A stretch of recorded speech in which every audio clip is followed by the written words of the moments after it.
નમસ્તે વિદ્યાર્થી મિત્રો, ગુડ મોર્નિંગ મિત્રો. ધોરણ 11 ના તરલ મિકેનિક્સના લેક્ચરમાં તમારું સ્વાગત છે. મિત્રો, આપણે વેન્ક્યુરી મીટરની રચના આગળના લેક્ચરમાં ભણ્યા, બર્નોલીનું સમીકરણ ભણ્યા અને એક સાતત્યનું સમીકરણ ભણ્યા. અને આ જે ત્રણ બાબતો છે એનો ઉપયોગ અથવા તો બર્નોલીના સમીકરણના ઉપયોગો, તેમાં મિત્રો એક ઉપયોગ છે મિત્રો વેન્ક્યુરી ચેનલ. તો આપણા જે વાહનો હોય છે, ઓટોમોબાઈલ વાહનો, ટુ વ્હીલર કે ફોર વ્હીલર, એની અંદર મિત્રો કાર્બ્યુરેટરની રચના હોય છે અને એ કાર્બ્યુરેટરને વેન્ક્યુરી ચેનલ સાથે જોડેલું હોય છે. અને એ વેન્ક્યુરી ચેનલમાં એક નાનો નોઝલ હોય છે મિત્રો, અને નાના નોઝલમાંથી હવા છે એ ખૂબ ઊંચા વેગથી પસાર કરવામાં આવે છે. અને ઊંચા વેગથી એ નોઝલમાંથી હવા પસાર થાય એટલે મિત્રો ખાસ યાદ રાખજો કે આ નાનો નોઝલ છે અને નોઝલમાંથી આ કાર્બ્યુરેટર છે આપણું. હવે આ જે નાનો નોઝલ છે એ નાના નોઝલમાંથી હવા ખૂબ ઊંચા વેગથી પસાર કરવામાં આવે એટલે મિત્રો અહીંયાથી હવા દાખલ થાય. આ આડછેદ સાંકળો છે એટલે વેગ વધુ હોય મિત્રો. વેગ વધે એટલે તરત જ ત્યાં દબાણ ઘટી જાય. આ એક વસ્તુ ખાસ યાદ રાખજો મિત્રો બર્નોલીના સમીકરણમાં કે વેગ વધે એટલે દબાણ ઘટે. ધારા રેખાઓ ગીચ હોય, ધારા રેખાઓ ગીચ હોય ત્યાં વેગ વધુ હોય, વેગ વધુ હોય ત્યાં દબાણ ઓછું હોય. એટલે મિત્રો અહીંયા દબાણ ઘટી જાય. એટલે દબાણ ઘટે એટલે શું થાય તો કે અહીંયા જે પેટ્રોલની બાષ્પ છે એ પેટ્રોલની બાષ્પ છે એ વધુ દબાણથી ઓછા દબાણ તરફ ખેંચાય અને મિત્રો એ સીધું સ્પાર્ક પ્લગમાં હવાને બળતણ અથવા તો પેટ્રોલનું જે મિશ્રણ છે એ સ્પાર્ક પ્લગમાં દાખલ થાય અને ત્યાં એનું દહન થતું હોય છે મિત્રો. એટલે આ વેન્ક્યુરી ચેનલ જે આપણા વાહનના કાર્બ્યુરેટરમાં આની રચના હોય છે મિત્રો. એના પછી નેક્સ્ટ વાત છે મિત્રો સ્પ્રે પંપ. તો સ્પ્રે પંપ એ પણ બર્નોલીના સમીકરણ પર કામ કરે છે મિત્રો. આ બધામાં એક જ વાત યાદ રાખવાનું કે વેગ v વધુ, ધારા રેખાઓ ગીચ. વેગ v વધુ એટલે દબાણ p ઓછું, વેગ વધે એટલે દબાણ ઘટે. વેગ વધે એટલે મિત્રો ધારા રેખાઓ ગીચ. ખાસ યાદ રાખજો હવાની ધારા રેખાઓ, હવાની ધારા રેખાઓ ખીચ. આટલી ત્રણ વસ્તુ ખાસ યાદ રાખજો. એટલે બીજું મિત્રો સ્પ્રે પંપ. તો સ્પ્રે પંપની રચનામાં પણ આ સિદ્ધાંત બર્નોલીના સિદ્ધાંત કામ આવે છે મિત્રો. તો અહીંયા સ્પ્રે પંપમાં પણ અહીંયા દવા ભરવામાં આવે છે અથવા તો કોઈ પ્રવાહી ભરવામાં આવે છે સ્પ્રે માટેનું. હવે જ્યારે અહીંથી તમે ધક્કો મારો એટલે મોટા આડછેદમાં આ જે પિસ્ટન છે એને અંદર તરફ ધકેલવામાં આવે એટલે શું થાય તો કે અહીંયા આડછેદ મોટો એટલે આપણે એવું ભણી ગયા પીવે આડછેદ મોટો એટલે એક સૂત્ર આવું ભણી ગયા AV બરાબર અચળ સાતત્ય સમીકરણ. એટલે આડછેદ મોટો ત્યાં વેગ નાનો, અચળ છે એટલે મિત્રો A મોટો તો V નાનો અને A નાનો તો V મોટો. એટલે અહીંયા નાના આડછેદમાં આડછેદ નાનો હોય એટલે અહીંયા મિત્રો A નાનો બને એટલે શું થાય V મોટો બને, વેગ મોટો બને. અને મિત્રો વેગ મોટો બને એટલે દબાણ P ત્યાં શું થાય ઘટે. તરત જ અહીંયા દબાણ ઘટી જાય. એટલે ખૂબ ઊંચા વેગથી આ હવા દાખલ થાય એટલે ત્યાં દબાણ ઘટી જાય. દબાણ ઘટી જાય એટલે આ નીચે ઊંચા દબાણમાંથી નીચા દબાણ તરફ. ખાસ યાદ રાખજો ખુલ્લું છે એટલે અહીંયા વાતાવરણનું દબાણ જ હોય એટલે વાતાવરણના દબાણ કરતા દબાણ ઓછું હોય. એટલે અહીંથી પ્રવાહી છે એ વધુ દબાણથી ઓછા દબાણ તરફ દબાણના તફાવતના કારણે ખેંચાય, અસર ચૂસાય અને અહીંથી આવી રીતે મિત્રો એ પ્રવાહી છે એ સ્પ્રે દ્વારા બહાર આવે છે. તો આનો સ્પ્રે પંપ પણ મિત્રો બર્નોલીના સિદ્ધાંત પર કામ કરે છે. બર્નોલીના સિદ્ધાંતમાં પણ આવી જાય છે મિત્રો. સાતત્ય સમીકરણ પણ એમાં આવે છે, એનો ઉપયોગ છે. બર્નોલીના સમીકરણમાં આટલી વાત ખાસ, ધારા રેખાઓ ગીચ, વેગ વધુ, દબાણ ઓછું. અને ત્રીજી વાત મિત્રો લોહીનું વહન અને હાર્ટ એટેક. તો મિત્રો ખાસ યાદ રાખજો કે આપણી જે શરીરમાં જે હૃદયમાંથી લોહીનું જે વહન કરતી ધમનીઓ છે એ ધમનીઓની અંદર મિત્રો પ્લાક નામનું દ્રવ્ય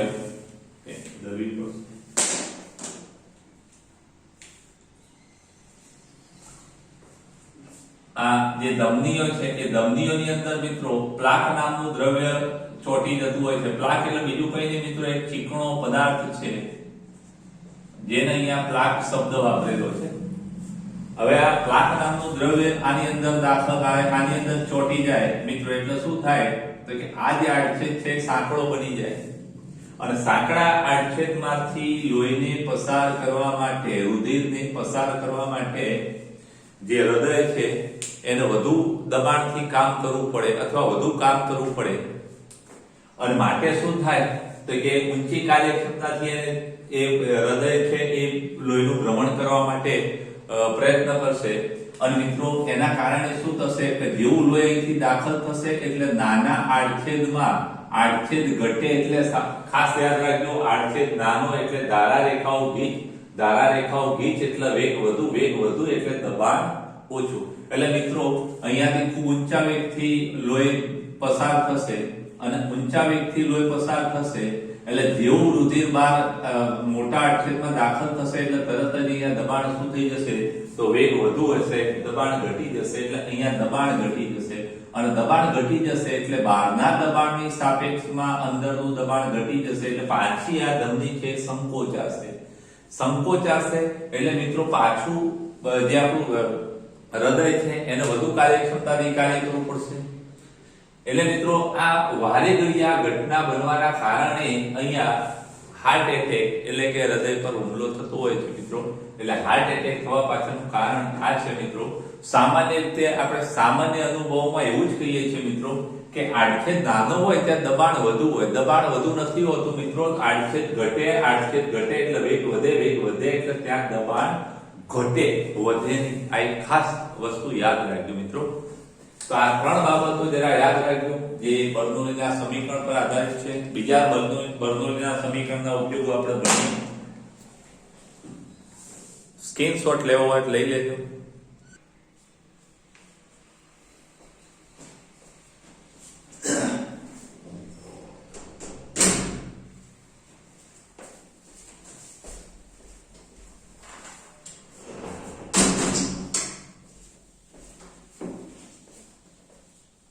મિત્રો આગળની વાત સ્પિન થયા વિના દળાની ગતિ, ફરતો બોલ, સ્પિન થવા સાથે ગતિ કરતો બોલ અને ત્રીજી વાત છે મિત્રો એરોફોઇલ. ત્રણમાં મિત્રો આ વાત યાદ રાખવાની, ધારા રેખાઓ ગીચ, વેગ વધુ, દબાણ ઓછું. આ વસ્તુ બહુ મહત્વની. તો મિત્રો આ ટોપિક છે આપણો ડાયનેમિક લિફ્ટ. ડાયનેમિક લિફ્ટ કોને કહેવાય એની જરા વાત કરીએ, તેના ઉદાહરણ જોઈએ. તો મિત્રો તમે ક્યાંક હાઇડ્રોફોઇલ છે, એરોફોઇલ છે. હાઇડ્રોફોઇલ કોઈ વખતે મિત્રો પેલી ડીશની રમત રમ્યા હશો, ડીશ ઊંધી પકડવાની અને પછી આમ ફેંકવાની એટલે આમ તરતી જાય. પછી મિત્રો પેલા માટલાનું જે પેલું હોય છે ઠીકરું, એ માટલાના ઠીકરાને મિત્રો આમ ઊંધું રાખી તમે નાખશો તો આમ મિત્રો આમ ઉપર જશે, નીચે નહીં આવે. અને આમ સીધું રાખી નાખશો તો નીચે આવશે. તો મિત્રો આ ઠીકરાને આ રીતે રાખી અને ફેંકો તો એ ઠીકરું કેમ ઉપર જાય છે, એના પર કયું બળ લાગે છે, તો મિત્રો એમાં આ એક ડાયનેમિક લિફ્ટ લાગતી હોય છે જેને આપણે હાઇડ્રોફોઇલ કહીએ છીએ અથવા એરોફોઇલ કહીએ છીએ. પછી બીજી એક વાત મિત્રો કે ક્યાંક ક્રિકેટર દડો છે એ દડો નાખે એટલે દડો પડ્યા પછી ડાબી કે જમણી બાજુ સ્વિંગ થતો હોય છે મિત્રો. સ્પિન થયેલો દડો છે એ પડ્યા પછી ઉછળતો હોય છે, જરૂર કરતા વધુ ઉછળતો હોય છે. અને એક ત્રીજી વાત મિત્રો કે ક્યાંક તમે ટેબલ ટેનિસ રમતા ખેલાડીઓ હોય તે ટેબલ ટેનિસ રમતા ખેલાડીઓનો દડો પણ પડ્યા પછી સામાન્ય રીતે એ પ્રક્ષિપ્ત ગતિ કરે, પણ પ્રક્ષિપ્ત ગતિની જગ્યાએ અથવા એની પ્રક્ષિપ્ત ગતિથી સહેજ વિચલિત થાય છે ડાબી બાજુ અથવા જમણી બાજુ. તો આવી બધી ઘટનાઓ તમે જોઈ હશે. તો આ બધી બાબતોમાં આ તરંગ મિકેનિક્સનો એક અગત્યનો ટોપિક બર્નોલીનું સમીકરણ મહત્વનું છે અને બર્નોલીના સમીકરણમાંથી જે કાઢેલા જે નિચોડ છે આ બાબતમાં એ આ છે મિત્રો, ધારા રેખાઓ ગીચ, વેગ વધુ, દબાણ ઓછું. આટલી વાત ખાસ યાદ રાખવાની. તો મિત્રો પહેલી વાત આપણે કરીએ, સ્પિન થયા વિના ગતિ કરતો બોલ. તો જો દડો સ્પિન થયા વિના ગતિ કરતો હોય તો આકૃતિમાં દર્શાવ્યા મુજબ હવા અથવા તો તરલમાં કોઈ દડો છે એ સ્પિન થયા વિના સુરેખ પથ પર ગતિ કરે છે અને સ્પિન થયા વિના સુરેખ પથ પર ગતિ આ દડો કરે ત્યારે એક જ મિનિટ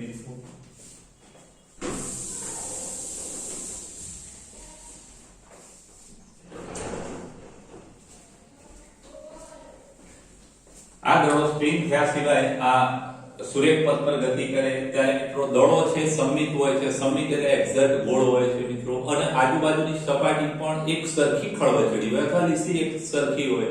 તો મિત્રો આ દડાની સમમિતિ પરથી ઉકેલી શકાય કે દડાની બંને બાજુએ ઉપર અને નીચે હવાની જે ધારા રેખાઓ છે એની ગીચતા સમાન હશે મિત્રો, અથવા ઉપર અને નીચે ધારા રેખાઓ સમમિત હશે.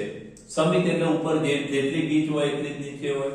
એટલે દડાની આજુબાજુ બધે હવાની ધારા રેખાઓની ગીચતા સમાન હશે મિત્રો સમમિતિના આધારે, અને માટે ધારા રેખાઓની ગીચતા સમાન તો મિત્રો વેગ સમાન એટલે દબાણ પણ સમાન, બધું સમાન. એટલે આજુબાજુના વિસ્તારમાં દબાણ પણ સમાન હશે. એટલે આવી ગતિમાં દબાણનો તફાવત સર્જાતો નથી, અને દબાણનો તફાવત સર્જાતો ન હોવાના કારણે મિત્રો આવો દડો જ્યારે ગતિ કરે ત્યારે એ કોઈ પણ પ્રકારની ડાયનેમિક લિફ્ટ અનુભવતો નથી અને એ સીધી રેખા પર ગતિ કરે છે. આમાં કોઈ ડાયનેમિક લિફ્ટ મળતી નથી. પછી બીજી વાત છે મિત્રો, સ્પિન થવા સાથે ગતિ કરતો બોલ. તો સ્પિન થવા સાથે એટલે મિત્રો અહીંયા એક દડો છે અને એ દડાને મિત્રો આ રીતે ગતિ કરતો ફેંકવામાં આવે છે. ખાસ યાદ રાખજો, આ દડાની ગતિની દિશા આ છે અને દડો આમ સ્પિન ગતિ કરે છે, દડો આ દિશામાં. હવે આ દિશામાં દડો ગતિ કરે છે અને જો દડો ખળબચડો હોય એટલે દડો સંપૂર્ણ લીસો ના હોય તો મિત્રો એ દડાની સ્પિન ગતિ સાથે કેટલીક હવા પણ એની સપાટી સાથે ઘસડાશે, અને સપાટી સાથે હવા ઘસડાય તો મિત્રો આવી ગતિમાં આ હવાની દડો આમ ગતિ કરે એટલે હવા આમ ગતિ કરતી હોય અને દડો આમ સ્પિન ગતિ કરે તો પેલી હવાની ધારા રેખાઓ એની સાથે ચીપકે અને ઉપર તરફ ગતિ કરે. એટલે ધારા રેખાઓ છે એ ઉપર તરફથી પસાર વધુ થશે, નીચે ધારા રેખાઓની ગીચતા વધી જશે. ઉપર ધારા રેખાઓ ગીચ, નીચે ધારા રેખાઓ છૂટી, ધારા રેખાઓ ગીચ, વેગ વધુ, દબાણ ઓછું. એટલે ઉપરના વિસ્તારમાં હવાનો વેગ વધુ હશે, નીચેના વિસ્તારમાં વેગ ઓછો હશે. વેગ વધુ એટલે દબાણ ઓછું, એટલે ઉપર દબાણ ઓછું હશે, નીચે દબાણ વધુ હશે. એટલે આ દબાણ વધુ દબાણથી નીચા દબાણ તરફ એના પર બળ લાગશે, એટલે દબાણના તફાવતના કારણે એના પર ઉપરની દિશામાં લિફ્ટ અથવા તો ધક્કો લાગશે, અને માટે આવો સ્પિન કરી નાખેલો જે દડો છે એ ધારણા કરતા સહેજ ઉપર ઉછળે છે. એટલે મિત્રો તમે જોજો, સ્પિનર જે બોલરો હશે ને એના દડા કટ વાગી અને કેચ થવાની સંભાવના વધી જતી હોય છે. પછી આની એક ત્રીજી વાત મિત્રો, સ્વિંગ દડાની વાત કરું, આપણી ટેક્સ્ટમાં છે નહીં. તો મિત્રો દડાને સામાન્ય રીતે શું કરવામાં આવે છે, ઘસવામાં આવતો હોય છે. દડાને ઘસવામાં આવે એટલે એ જે વિભાગ છે એ સપાટી ખળબચડી થઈ જાય. હવે એ જે નવો દડો છે એ નવા દડાને ઘસવામાં આવે. શરૂઆતના બોલરો તમે જોજો કે શરૂઆતની ઓવર હોય ને એમાં દડાને ઘસવા વધુ પડતું ઘસતા હોય છે, કારણ કે બિલકુલ ચકચકિત સપાટી બિલકુલ લીસી હોય, અને એ લીસી સપાટીમાં એક ચોક્કસ સપાટી આમ જોઈએ જોશે મિત્રો, અને ચોક્કસ સપાટીને જ ઘસશે. એટલે એ એક જ બાજુની જે સપાટી છે એને મિત્રો એ ખળબચડી કરતા હોય છે, અને પછી એ ખળબચડી સપાટી વાળો ભાગ મિત્રો આ બાજુ રાખી અને પછી દડો નાખવામાં આવે તો આ બાજુ ખળબચડી સપાટી આગળ હવા અવરોધાય. હવા અવરોધાય એટલે એ બાજુ વેગ ઘટે. ડાબી બાજુની સપાટી કેવી હશે કે આ બાજુની સપાટી કેવી કે લીસી છે, એટલે ત્યાં ધારા રેખાઓનો વેગ વધુ હશે. ધારા રેખાઓ બહુ સરળતાથી પસાર થશે, વેગ વધુ, વેગ વધુ એટલે મિત્રો દબાણ ઓછું, એટલે ડાબી બાજુનું દબાણ ઓછું હોય, ડાબી બાજુનું દબાણ ઓછું હોય, જમણી બાજુનું દબાણ વધુ હોય, એટલે દડો છે ને એ ખળબચડી સપાટીથી લીસી સપાટીની દિશામાં સ્વિંગ થશે.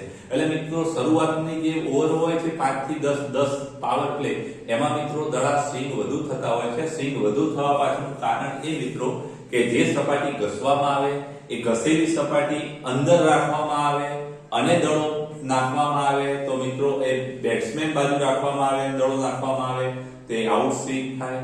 અને મિત્રો ખળબચડી સપાટી ઓફ સાઈડ રાખવામાં આવે અને જો દડો નાખવામાં આવે તો મિત્રો ઇન સ્વિંગ થાય. આ સ્વિંગ દડામાં મિત્રો ખાસ યાદ રાખજો કે સ્વિંગ દડા માટે પણ એ હવાની જે ઘનતા છે, હવાનું જે વાતાવરણ છે એ પણ બહુ મહત્વનું છે. હવાનું વાતાવરણ અથવા હવાની ઘનતા વધુ હોય તો દડા વધુ સ્વિંગ થાય અને મહત્તમ સ્વિંગ થવા માટેની જે ઝડપ છે એ પણ લગભગ 125 ની આજુબાજુ છે. એટલે મિત્રો મીડિયમ પ્રેશર બોલરો છે એમને આવી સફળતા વધુ મળતી હોય છે. અને ત્રીજી વાત છે મિત્રો એરોફોઇલ. તો એરોફોઇલમાં મિત્રો ખાસ યાદ રાખજો કે આ જે એરોફોઇલ છે એ એક એવો વિશિષ્ટ આકારનો ઘન પદાર્થ છે કે જેને એરોફોઇલ કહેવામાં આવે છે. અને એના એ વિશિષ્ટ આકારના કારણે એ જ્યારે હવામાંથી ગતિ કરતો અથવા હવામાં તરતો હોય ત્યારે એની ઉપરની દિશામાં એક ધક્કો લાગે છે, ડાયનેમિક લિફ્ટ લાગે છે. એરોફોઇલ એટલે કેવો આકાર હોય તો મિત્રો પક્ષીની જે પાંખ ખરી, પક્ષીની પાંખનો આકાર જે ખરો ને એ એરોફોઇલ કહેવામાં આવે છે અથવા એરોફોઇલ ના જેવો હોય છે. વિમાનની પાંખ પણ મિત્રો એવી જ બનાવવામાં આવે છે. એટલે એનો જે આડછેદ છે એ આડછેદ આવો લાગે. હવે એ જે એરોફોઇલ અથવા તો વિમાન છે એ જ્યારે હવામાં ઉડતું હોય ત્યારે મિત્રો એની જે હવાની સાપેક્ષમાં અથવા એની ગતિની સાપેક્ષમાં પાંખનું જે નમન છે, ઓરિએન્ટેશન, એ ખૂબ માપનું હોય, બહુ મોટું ના હોય. ત્યારે મિત્રો એ ઓરિએન્ટેશનના કારણે આનો આકાર એવો હોય છે કે એના કારણે નીચેના વિસ્તારમાં હવાની ધારા રેખાઓની ગીચતા ઘટી જાય, ઉપરના વિસ્તારમાં હવાની ધારા રેખાઓની ગીચતા વધી જાય. આના કારણે મિત્રો ધારા રેખાઓની ગીચતા વધે એટલે શું થાય કે વેગ વધે એટલે દબાણ ઘટે. એટલે ઉપર દબાણ વધુ ઓછું હોય જ્યારે નીચે દબાણ વધુ હોય અને માટે આ દબાણના તફાવતના કારણે ઉપર તરફ બળ લાગે છે. અને આ જે બળ છે એ મિત્રો અથવા આ બળ છે એ બળના કારણે આ એરોફોઇલ છે હવામાં ઉડતું હોય ત્યારે એ હવામાં તરી શકે અથવા હવામાં ઉડી શકે. મિત્રો ખાસ યાદ રાખજો બળ F એટલે દબાણનો તફાવત અને ગુણ્યા ક્ષેત્રફળ. એટલે ખાસ યાદ રાખજો આ જે ઉપર નીચે દબાણનો તફાવત છે એ દબાણના તફાવતના કારણે જે બળ લાગે એ ક્ષેત્રફળ પર આધાર રાખે. અને માટે મિત્રો વિમાન છે તો એ વિમાનની પાંખોનું જે ક્ષેત્રફળ છે એ ખૂબ મોટું રાખવામાં આવતું હોય છે. મોટું જેટલું મોટું એટલું એના પર ઉપરની દિશામાં લાગતું બળ પણ મોટું. તો મિત્રો આ જે બાબતો છે એ બહુ વ્યવસ્થિત તમે આ લેક્ચર જોઈ લેજો. જે ક્રિકેટ પ્રેમી છે ક્રિકેટ પ્રેમીને તો આ જે લેક્ચર છે એ વધારે ગમશે. ચાલો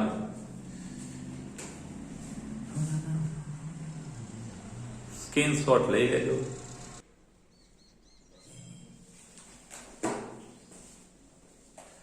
ઉદાહરણ નંબર 10.7 લોહીનો વેગ. બેભાન કરેલા એક કૂતરાની મોટી ધમનીમાંથી વહન પામતા લોહીને વેન્ચ્યુરીમીટર મારફતે અન્ય માર્ગે વાળવામાં આવે છે. વેન્ચ્યુરીમીટરના પહોળા ભાગનું ક્ષેત્રફળ ધમનીના ક્ષેત્રફળ જેટલું છે. એ બરાબર 8 મિલીમીટર સ્ક્વેર. સાંકડા ભાગનું ક્ષેત્રફળ 4 મિલીમીટર સ્ક્વેર છે. ધમનીમાં દબાણનો ઘટાડો 24 પાસ્કલ છે. ધમનીમાં વહેતા લોહીની ઝડપ કેટલી? મિત્રો અહીંયા લોહીની ઘનતા આપી નથી. લોહીની ઘનતા ખાસ યાદ રાખજો. લોહીની ઘનતા ના આપી હોય પેલા પુસ્તકમાંથી જોઈ લેવાની 1.06 અને ગુણ્યા 10⁻³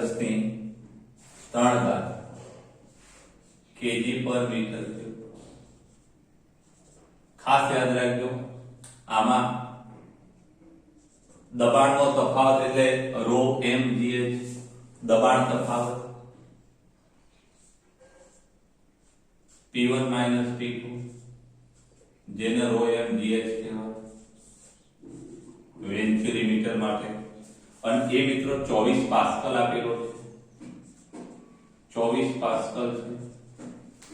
પછી ધમનીનો જે આડછેદ છે એટલો વેન્ચ્યુરીમીટરનો આડછેદ છે, નળીનો 8 મિલીમીટર છે.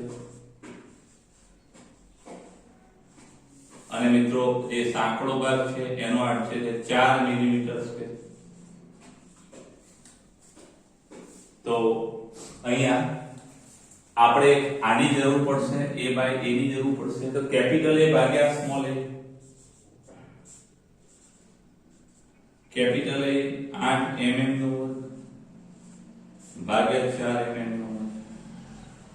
મિત્રો મિલીમીટર સ્ક્વેર બેઠા જ ઉડી જશે એટલે આપણે એને મીટરમાં ફેરવવાની જરૂર નથી. 8 ભાગ્યા 4 એટલે 2. આ મિત્રો કેપિટલ A ભાગ્યા સ્મોલ a આવ્યો. એના પછી બીજી વસ્તુ ρmgh આપણી પાસે છે. રો પણ આપણને પેલા કોષ્ટકમાંથી જોયેલો છે. તો માટે આ v1 બરાબર શું થશે? તો આ પુત્રાની ધમનીમાં જે લોહીનું ભ્રમણ થતું હશે એનો વેગ કેટલો કે વર્ગમૂળમાં આપણું સૂત્ર આવું છે 2 ρmgh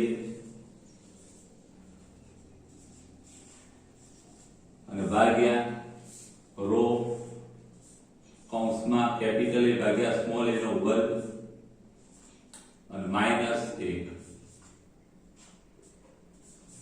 is equal to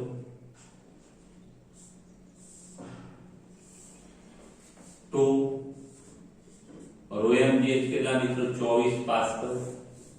row 1.06 into 10⁻³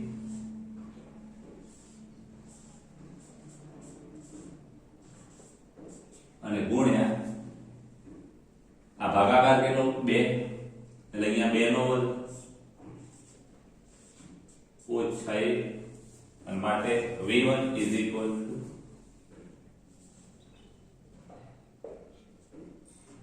24 * 48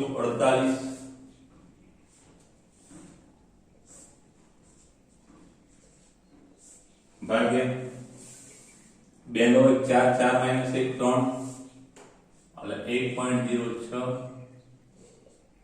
ગુણ્યા 3 અને ગુણ્યા 10⁻³ મિત્રો 48 ભાગ્યા આટલા -10⁻³ ઉપર લઈ લેજો એટલે પ્લસ ગુણ્યા 10 ભાગ્યા 1000.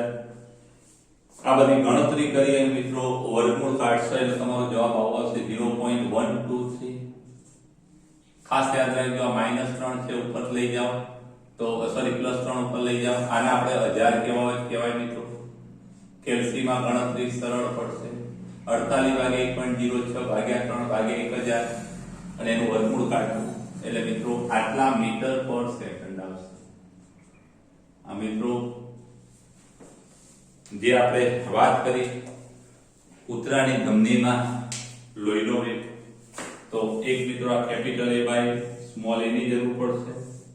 પછી બીજું મિત્રો આ દબાણનો તફાવત ખાસ યાદ રાખજો.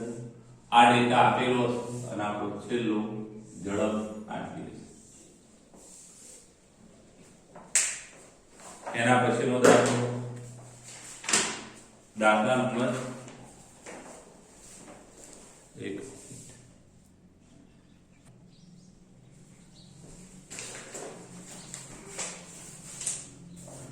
મિત્રો નેક્સ્ટ દાખલો 10.8. એક આખા ભરેલા બોઈંગ વિમાનનું દળ 3.3 × 10⁵ kg છે. તેની પાંખોનું કુલ ક્ષેત્રફળ 500 મીટર સ્ક્વેર છે, જે 960 કિલોમીટર કલાકની ઝડપથી સમક્ષિતિજ ઉડ્ડયન કરી રહી છે.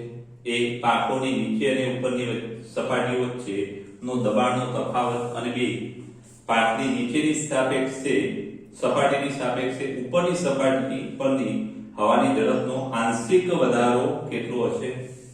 હવાની ઘનતા 1.2. મિત્રો હવાની ઘનતા આપેલી છે 1.2 kg/m³. પછી વિમાનનું જે દળ આપેલું છે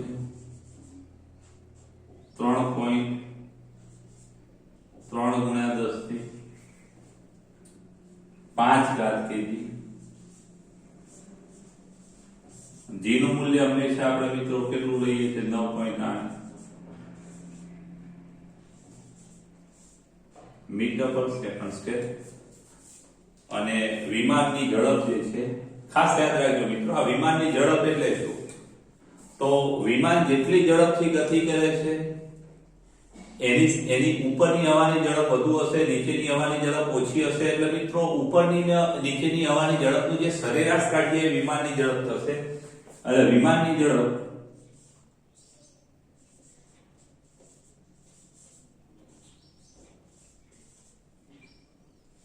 બરાબર શું થશે તો કે બરાબર પાંખની ઉપરની અને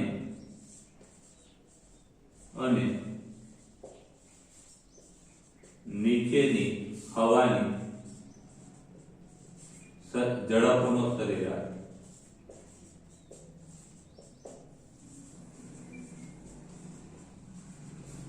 એટલે આપણે એમ કહી શકીએ કે વી average is equal to V1 plus V2 ભાગ્યા 2 અને એ કેટલી છે તો 960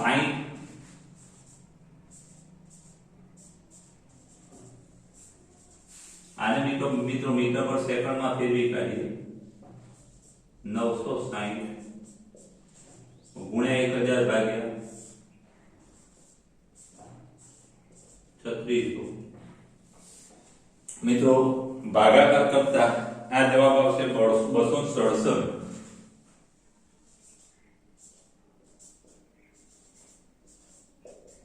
ખાસ યાદ રાખજો હવે શોધવાનું શું છે મિત્રો તો એ પાંખની નીચે અને ઉપરની દબાણનો તફાવત શોધવાનું છે એ વાત કરીએ આપણે તો એ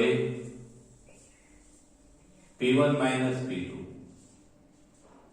કેટલા તો આપણે જરા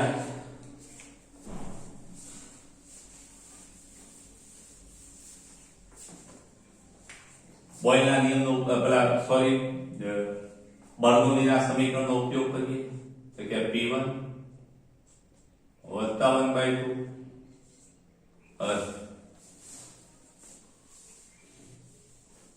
આવડું મોટું વિમાન ઉંચકાય છે એટલે આપણે એમ કહી શકીએ કે દબાણનો તફાવત ડેલ્ટા P બરાબર બળ ભાગ્યા ક્ષેત્રફળ mg બાય m મિત્રો કેટલા છે 3.3 ગુણ્યા 10⁵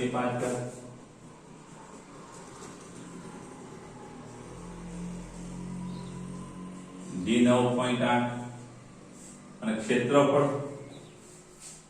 મિત્રો જરા જોઈ લઈએ આપેલું છે ક્ષેત્રફળ 500 મીટર સ્ક્વેર છે ક્ષેત્રફળ અહીંયા ખાસ યાદ રાખજો અહીંયા a બરાબર મીટર સ્ક્વેર એટલે 500 મિત્રો ગુણાકાર કરી અને ભાગાકાર કરતા તમે કેલ્સીમાં મિત્રો ગણી કાઢજો 6.5 ગુણ્યા 10⁵ જવાબ આવશે કેલ્સીમાં ગણજો ન્યૂટન પર મીટર આટલો દબાણનો તફાવત આવે મિત્રો પછી બીજી વાત મિત્રો શું કીધી છે તો કે વેગનો આંશિક ફેરફાર બીજું વેગનો આંશિક ફેરફાર ડેલ્ટા v ભાગ્યા v એવરેજ શોધવાનો છે તે શોધવા માટે અહીંયા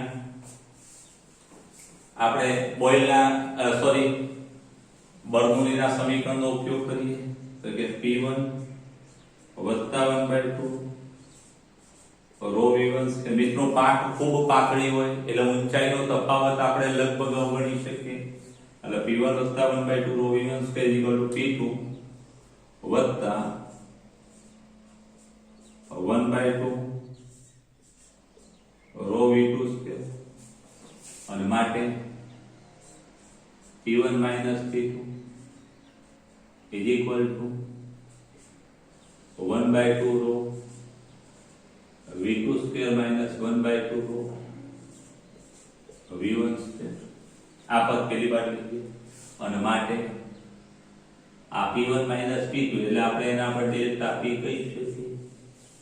delta P is equal to rho by 2 V2 square minus V1 square અને માટે delta P is equal to rho ભાગ્યા 2. અહીંયા મિત્રો V2 square minus V1 square એટલે આપણે એમ કહી શકીએ V2 માઈનસ V1 અને V2 પ્લસ V1 અને માટે delta P is equal to rho ભાગ્યા 2. અહીંયા આ પ્લસ વાળું પદ પહેલા લખીએ માઈનસ વાળું પદ V1 પ્લસ V2 ભાગ્યા 2. આમાં મિત્રો ક્રમ આગા પાછા કરીએ તો વાંધો આવે અને V2 માઈનસ V1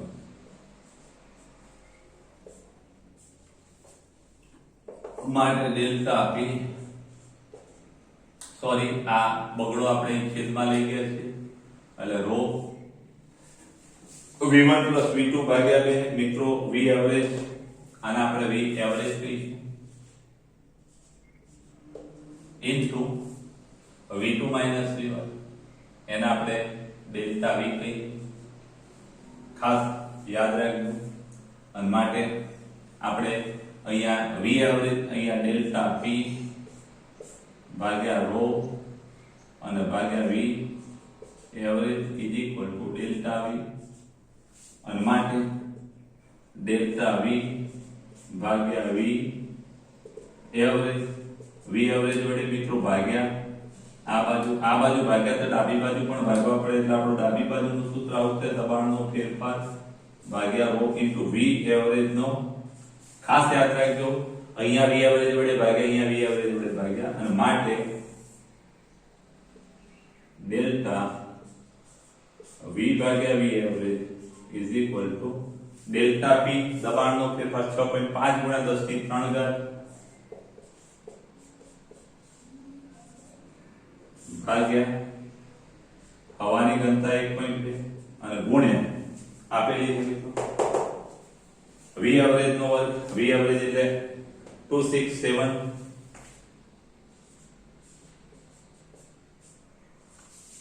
મિત્રો 6.5 ગુણ્યા 1000 ભાગ્યા 1.2 ભાગ્યા 267 ભાગ્યા 267 કરજો મિત્રો એટલે તમારો જવાબ આવશે 0.08. આના આમ કહેવાય મિત્રો 8%. 100 વડે ગુણો એટલે ટકા.